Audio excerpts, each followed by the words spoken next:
प्रदेश की धार्मिक आस्था और साहस के प्रतीक कुल्लू जिले की श्रीखंड महादेव यात्रा आज से आयोजित की जा रही है। 10 जुलाई से 23 जुलाई तक आयोजित होने वाली इस धार्मिक यात्रा को लेकर प्रशासन ने तैयारियां पूरी कर ली है। प्रशासन की ओर से मिल्कफेड के अध्यक्ष बुद्धि सिंह ने आज पहले जत्थे को सिंहगाड़ से हरी झंडी दिखाकर रवाना किया, जिसमें 150 से 200 लोग शामिल हैं। करीब 32 किलोमीटर के इस पैदल यात्रा में करीब 18,570 फीट की ऊंचाई पर स्थित श्रीखंड महादेव के दर्शन होते हैं। वहीं इस वर्ष यात्रा से पहले ही 5200 लोगों द्वारा श्रीखंड यात्रा के लिए ऑनलाइन पंजीकरण करवाया गया है। यात्रा में प्रतिदिन अधिकतर 800 श्रद्धालुओं को ही जाने की अनुमति दी जा रही है। श्रद्धालुओं की सुविधा और सुरक्षा को ध्यान में रखते हुए यात्रा मार्ग को 5 सेक्टरों में विभाजित किया गया है।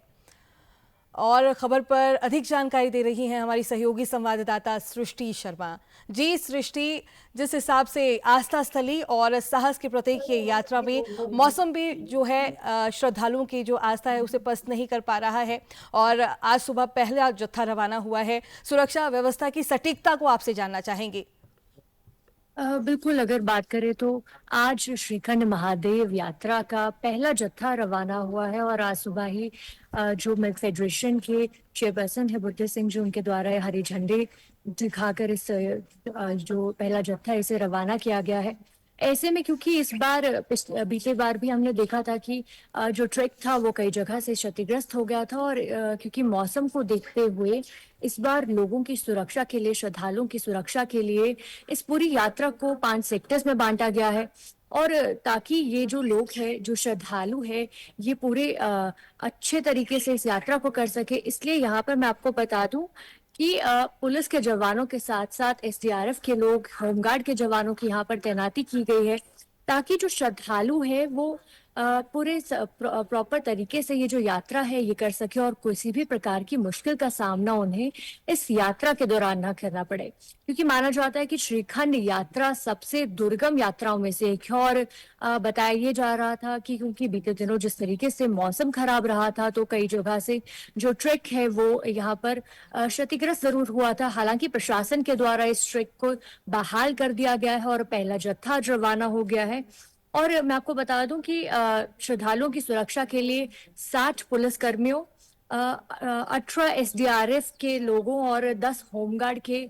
जवानों को यहाँ पर तैनात किया गया है। इनके हाथ में ये सुरक्षा लोगों की रहेगी और लोगों से बार बार आग्रह किया जा रहा है कि बिना पंजीकरण के वो जो पहला क्षेत्र है वहां पर ना पहुंचे, पहले सेक्टर में। इसलिए ऑनलाइन पंजीकरण कराना लोगों के लिए बेहद आवश्यक है और साथ ही ये भी बताया गया था कि मेडिकल करवाने के बाद ही लोग वहां पर आए, क्योंकि मेडिकल में अगर लोग फिट रहते हैं तो ही आगे की यात्रा करने दी जाएगी, क्योंकि ये दुर्गम एक यात्रा है। हालांकि जो पहला सेक्टर है वहां पर सिंह द्वारी वहां पर कहीं ना कहीं लोगों का मेडिकल भी आज सुबह भी करवाया गया है और ऐसे में यात्रा को आगे रवाना किया गया है और अलग अलग क्षेत्रों में लोगों की मदद के लिए, श्रद्धालुओं की मदद के लिए यहाँ पर हर विभाग के लोग भी मौजूद है ताकि किसी भी प्रकार की मुश्किलें यहाँ पर श्रद्धालुओं को ना हो। और 10 जुलाई यानी कि आज से ये यात्रा शुरू हुई है और 23 जुलाई तक ये आधिकारिक तौर पर श्रीखंड महादेव की यात्रा चलने वाली है। जी सृष्टि, देखें तो यहाँ पर आपने आस्था के जहाँ इस केंद्र में श्रद्धालुओं का जो उत्साह है वो देखते ही बन रहा होगा। आपने श्रद्धालुओं से बात भी की होगी, किस तरीके से उनमें उत्साह है और कितने उत्साहित वो नजर आ रही हैं? बिल्कुल, अभी श्रद्धालुओं से किसी तरीके की कोई बात नहीं हो पाई है, लेकिन क्योंकि काफ़ी संख्या में आज श्रद्धालु यहाँ पर पहुंचे हैं तो कहीं ना कहीं लोगों में एक उत्साह रहता है, क्योंकि आप देख सकते हैं कि 10 जुलाई से 23 जुलाई तक इस बार ये यात्रा हो रही है, यानी कि सिर्फ 14 दिनों के लिए साल में ये यात्रा करवाई जाती है। तो कहीं ना कहीं जो महादेव के भक्त हैं उनमें यहाँ पर एक उत्साह रहता है कि एक लिमिटेड टाइम के दौरान ही उन्हें श्रीखंड महादेव को की यात्रा करने को मिलेगी और इसके लिए जो पंजीकरण की प्रक्रिया है वो भी यहाँ पर